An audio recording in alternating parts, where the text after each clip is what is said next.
வணக்கம், நான் கவிதா. இன்றைக்கி எதை பற்றி பேச போகிறோன்றதை நீங்கள் பார்த்துட்டு தான் வந்திருப்பீங்க. ஒவ்வொரு மனுஷனுக்குமே ஒரு ஆசை இருக்கும். நமக்குன்னு ஒரு சொந்த வீடு வேணும் அப்படின்றது எல்லாருக்குமே ஒரு ஆசை இருக்கும். அவங்கவுங்க வசதிக்கு ஏற்ற மாதிரி ஏழையாக இருந்தாலும் சரி, பணக்காரனாக இருந்தாலும் சரி, யாராக இருந்தாலும் சரி, அவங்கவுங்க வசதிக்கு ஏற்ற மாதிரி ஒரு வீடு வேணுன்றது ஒரு ஆசை இருக்கும். வீடுன்றது ஒரு சாதாரண விஷயம் கிடையாது, ஒவ்வொருத்தரோட கனவு. எங்களுக்கும் வீடு வாங்கணும்னு ஒரு ஆசை இருந்தது. நாங்கள் வந்து கல்யாணத்துக்கு அப்புறம் நானும் வேலைக்கு போயிட்டு இருந்தேன், எங்கள் வீட்டுக்காரும் வேலைக்கு போயிட்டு இருந்தோம். 2 பேருமே நாங்கள் வேலைக்கு போயிட்டு இருந்தோம். அப்போ வந்து நல்லா இன்கம் இருந்தது. ஒரு இடம் வாங்கலான்னு போனோம். அதுக்கப்புறம் தான் இடம் வாங்கலான்னு பார்த்துட்டு புக் பண்ணிவிட்டு வந்துட்டோம். ஆனால் அதுக்கப்புறம் தான் தோணுச்சு, நமக்கு வந்து குழந்தை இல்லையே, முதல்ல 4 வருஷம் ஆயிடுச்சு கல்யாணம் ஆகிட்டு, நம்ம குழந்தை இல்லாமல் இருக்க முதல்ல நம்ம ட்ரீட்மெண்ட் பண்ணுவோம், அதுக்கப்புறமேட்டுக்கு அவனை இடம் வாங்கிக்கலாம் அப்படின்னு முடிவு பண்ணோம். நாங்கள் அப்புறமேட்டுக்கு ட்ரீட்மெண்ட் பண்ண ஆரம்பித்தோம்.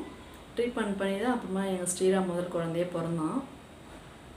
அதுக்கப்புறம் குழந்தை பிறந்ததுக்கப்புறம் நான் வேலைக்கு போக முடியாது, ஏன்னா தனியாக இருக்கிறதுனால நான் குழந்தைய பார்த்துக்கணும் அப்படின்னாங்க. நான் வீட்டில் இருந்தேன்.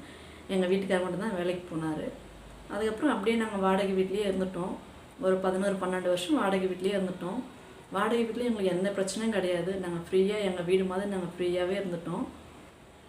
எந்த வீட்டுமே எங்களுக்கு காலி பண்ணணும்னு சொன்னதே கிடையாது. அந்தளவுக்கு நாங்கள் ஃப்ரீயாக இருந்துட்டோம். இப்போ 12 வருஷம் கழிச்சு இப்போ தான் இந்த வீட்டுக்கு வந்திருக்கோம். இங்கே வந்து ஒரு 2-3 வருஷம் இருக்கும். ஆனால் இங்கே வந்ததுலேருந்து டார்ச்சரு. ஏன் வந்தீங்க, காலி பண்ணுங்க, ஏன் வந்தீங்க, காலி பண்ணுன்னு டார்ச்சர் தினம் டார்ச்சர். ஒவ்வொரு நாளும் எங்களுக்கு இங்கே பிரச்சனை தான். இங்கே காலி பண்ணணும். ஆனால் இப்போ தான் எங்களுக்கு தோணுது, நம்ம ஒரு சொந்தமாக இடம் வாங்கியிருந்தால் நம்ம வீடு கட்டின்னு போயிருக்கலாம் அப்படின்னு தோணுது. நம்ம வந்து நமக்குன்னு ஒரு ஓலை வீடு இருந்தாலாவது நம்மளை யாரும் காலி பண்ண சொல்ல மாட்டாங்களே அப்படின்ட்டு இப்போ தான் எங்களுக்கு தோணுது.